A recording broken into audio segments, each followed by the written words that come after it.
Welcome to today's show. Today, we will be interviewing futurist Jim Carroll on the topic of artificial intelligence. Jim believes that the acceleration of AI is not just about the technology. It's about the promise and the peril, the opportunity and the challenge, the disruptive impact and the strategy. It's about leadership. Futurist Jim Carroll, one of the most respected leadership speakers in the world, with clients like NASA, BlackRock, Disney, the World Bank, and Pfizer, puts these realities into perspective for those organizations that require a highly customized, industry-specific overview to align to the future. Let's go to the studio with Anna. She's ready with a series of questions to find out how Jim is helping organizations align the rapid emergence of new AI technologies to disruptive business. Anna, over to you. Hi, Jim. Let's talk about artificial intelligence. I understand that you've recently set up a separate artificial intelligence speaking site at jimcarroll.ai, and you are doing a series of artificial intelligence megatrends over at ai-megatrends.jimcarroll.com. Tell us a little more about that. What's going on? Why are you doing this? I've been speaking about artificial intelligence for years and years. And obviously when ChatGPT exploded onto the scene a number of months ago, there was a realization that this thing is suddenly maturing. It's real. But what is happening as well is a huge amount of hype, a huge amount of corporate hysteria around it. Everybody's running around, we got to do AI. And what I'm witnessing is sort of what happened in the early days of the internet, what happened in the early days of .com companies. Everybody's rushing about, saying we need to do something, but they don't really have a plan. They don't really have a strategy. They're not quite cognizant of the trends. And my job as a futurist for 30 years has been to elevate people to sort of get beyond the hype, the hysteria, think about it from a strategic perspective and get involved in a way that is going to align to your business strategies. I mean, I'm in the business of getting on stage, helping CEOs align their teams to the future. And given the speed and staggering scope of what is going on with AI right now, it's time that we need to do that once again. You decided to cover artificial intelligence megatrends and not focus on ChatGPT. Why is that? It's because people need to realize there's something bigger that is underway here. ChatGPT, it's massively disruptive. Everything that's happening with large language models is going to change entire industries. I mean, the entire concept of web search is changing at a furious pace. We're going to see the arrival of all kinds of personal information butlers. I mean, there's already thousands and thousands of information-rich tools that can help us use AI. But beyond that, we're seeing trends mature with what was already happening with predictive analytics, with the intelligent Internet of Things, big data, entire industries already being turned down and changed and morphed as a result of the acceleration of AI. And so what I think it's important to do is to put those trends in perspective. And that's what I'm beginning to do over at my AI Megatrends website. I'm taking apart various industries and putting it in perspective. Look, this is what has been going on within insurance, within retail, within manufacturing, within healthcare. And here's the bigger trends that are going to continue to unfold because we live in what I call the era of acceleration with AI. That's what's really going on. Everything is speeding up to a huge degree because of what has happened in the last 6 months. Are you finding much interest in this right now? What's been the reaction? Oh, wow. I mean, I'm watching my web traffic. I created a little separate website, jimcarroll.ai. The traffic to that is exploding. And my AI Megatrends webpage, I watch the traffic on that and people are sharing it. People are reading it. I seem to have a global construction company that just last week around the world was sharing a post I had written about AI in construction hundreds and hundreds of times. I think there is a real clamoring by people in which they are trying to understand what is going on. What does it mean from a strategic level? Not from the hype and the hysteria and the excitement of what is happening, but what is this going to do for my business in both terms of the promise it represents, the opportunities it presents, but the perils of what comes next. I mean, Economist magazine caught that with the reality of their cover, where they, had a picture of AI with a devil and an angel. That's the reality of what we're faced with today. One of the industries you wrote about in your megatrends is insurance. What's going on there? Give a big picture view. Well, what's really happening in insurance with AI is it's accelerating a trend which was already underway. Look, the way I describe insurance is that it's an industry in which we've looked back in time at past data to decide to underwrite and take on insurance risk. We do a urine test, we do a blood test, we look at past driving behavior, and we use that to determine, are we going to insure this person? Are we going to insure their driving behavior going forward? What is happening already within the industry is that has begun to shift, where we've been using a lot of big time data, a lot of big time real time information to assess and underwrite that insurance risk by looking forward or by looking in real time at what is going on. So for example, the concept of, let's underwrite insurance risk based upon real-time patient data, based on blood pressure and other information. Let's underwrite insurance risk based on real-time information, based on driving behavior. So what I've done in the insurance post over at AI Megatrends is I've taken a look at, here's what we've already been doing within the industry with that big shift. And here's how we've assessed and changed the insurance industry with risk assessment and risk modeling, underwriting and actuarial analysis. Here's how we've already changed, with the whole concept of what we call predictive analytics. Here's how we're changing the way we develop insurance products by virtue of this shift into real-time information, aided and abetted by AI. Here's what we've been doing with fraud detection. So I've sort of taken apart, here's what AI has been doing within the insurance industry already, and here's how it's going to speed it up and change things even further. And this is the type of strategic thinking that people need to go into a faster future. What about manufacturing? Your post seems to indicate two things: that it is already in heavy use through the sector, but it is also about to explode in terms of use in a way that doesn't have anything to do with ChatGPT. Can you explain that? Yeah, I've been doing a tremendous amount of research into what's going on in the manufacturing sector. I mean, number one, I've been speaking to the world of manufacturing for 20 years. And I dug out this fascinating statistic in my research. You look at it here, spending on AI in manufacturing, they figure it's about $6.2 billion this year. It's going to go to $181 billion in but 8 years. And that's not ChatGPT. That's not large language models. That's what is happening with the robotics and the shift to the cloud and the shift to what we call predictive diagnostics and the shift to cobots, which is robots that come out of the cloud, out of the cage, and can work hand in hand with humans. And so I get into the trends occurring in the world of manufacturing that are going to lead to this shift. Something called digital twin technology. This is one of the most exciting aspects unfolding in the world of manufacturing today. Where we can recreate or create an entire manufacturing process virtually before we deploy it in real life. AI is going to play a role in that.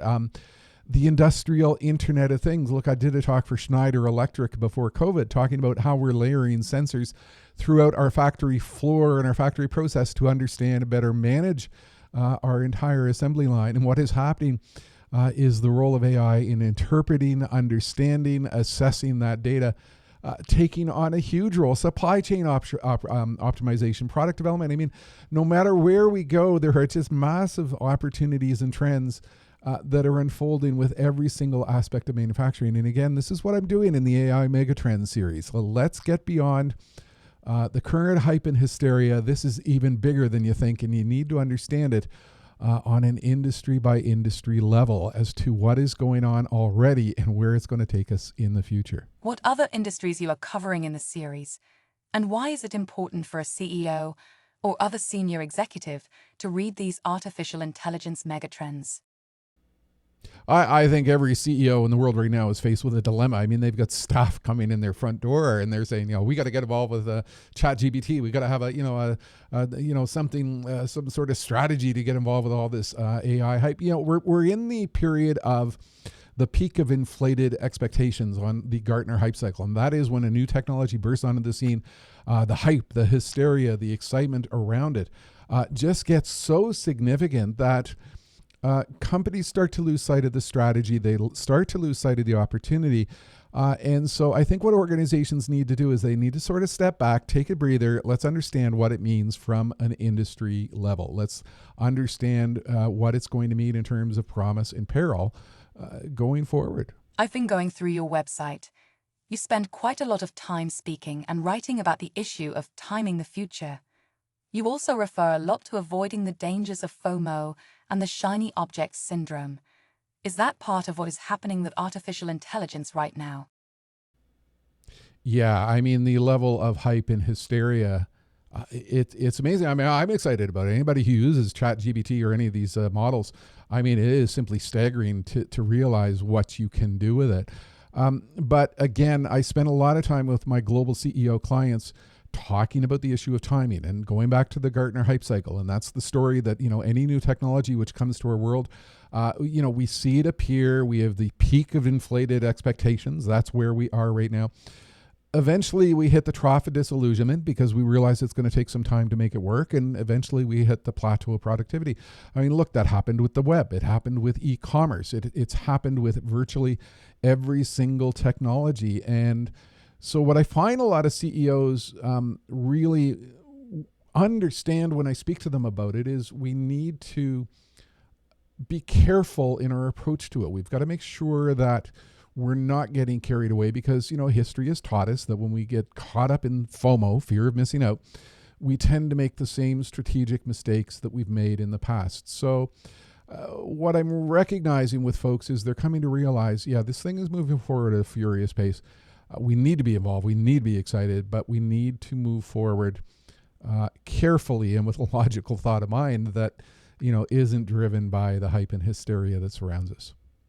I understand you recently wrote an article for the Washington Speakers Bureau about AI.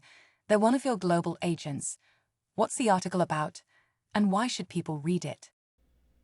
Oh, it's all about the acceleration of legal risk and the potential downside that comes with this. And I think everybody understands that. I mean, ChatGPT is taking us into unprecedented territory. Look, I opened this article by observing that, way back in 2002, I was an expert witness in a federal court case out in Vancouver, Canada, that had to do with issues of intellectual property around the internet, trademark around the internet, the emergence of internet broadcasting as a concept.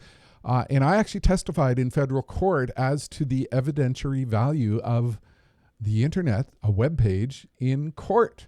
I mean, that was an issue 20 years ago. The legal industry was trying to struggle. Can we actually use the internet as evidence? Well, they've sort of come to some sort of realization on that. And what I say in this article is, look, it's only just a matter of time before somebody puts ChatGPT on the witness stand and tries to introduce an AI as evidence in a courtroom. What are we going to do about that? I mean, that's going to happen sooner than we think.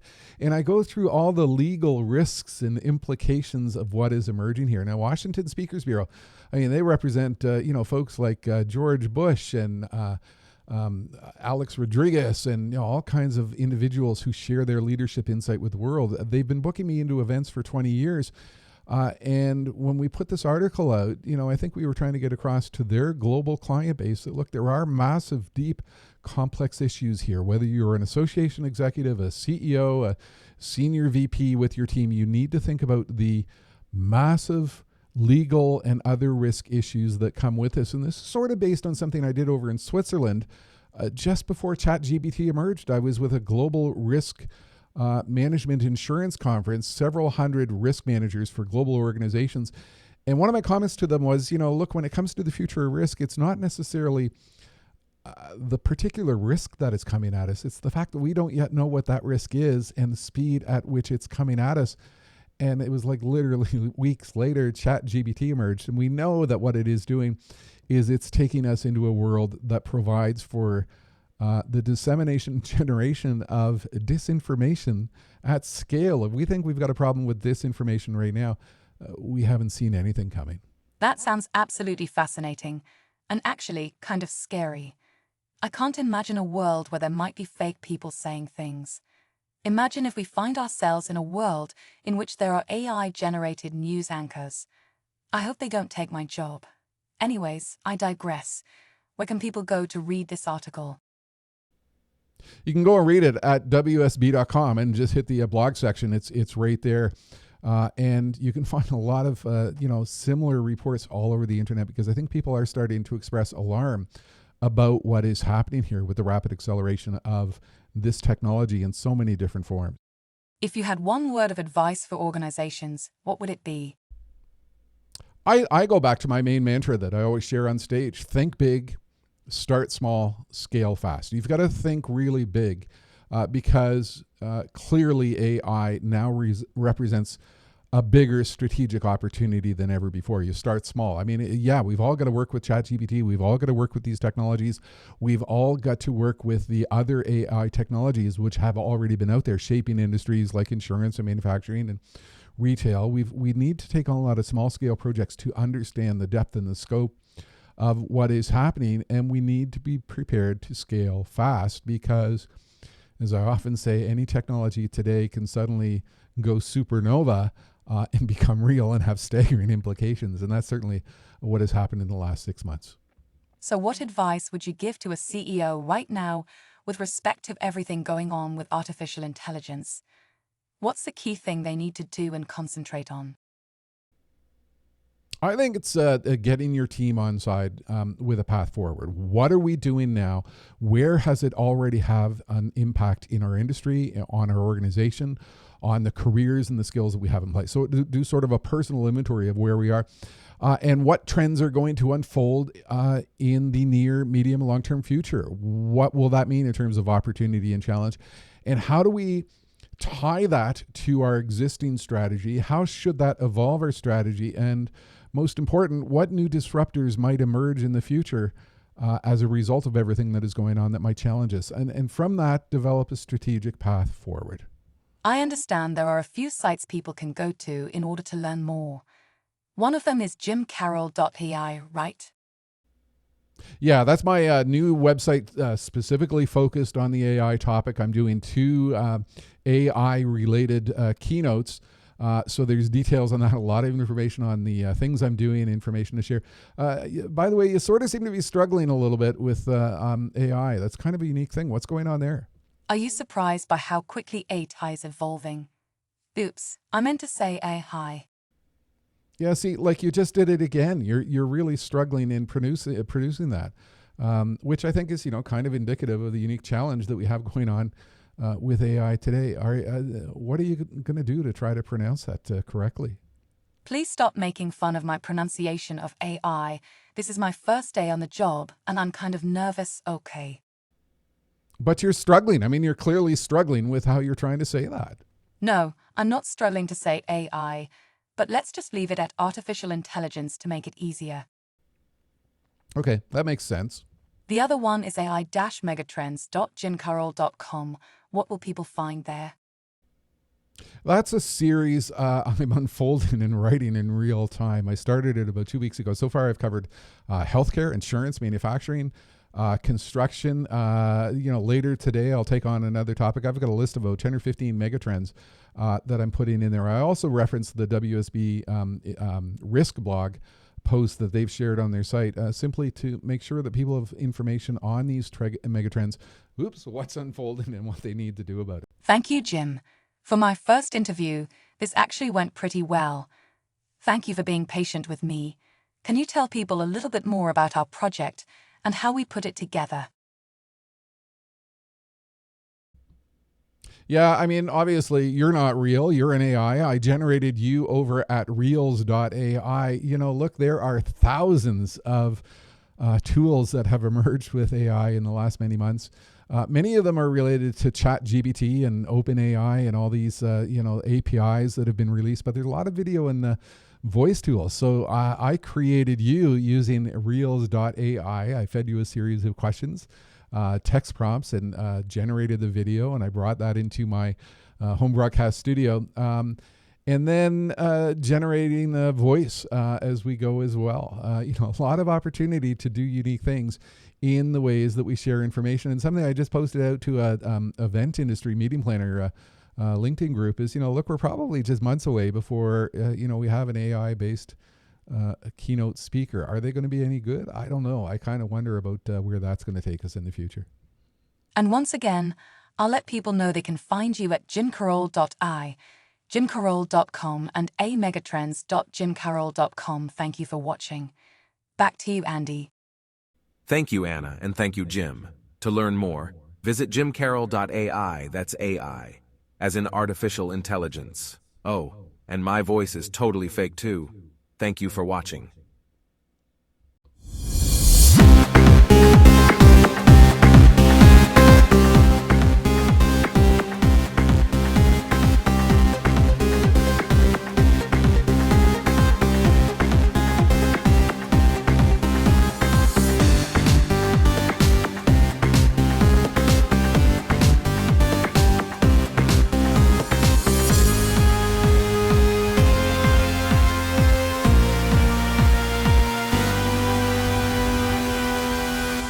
Bye.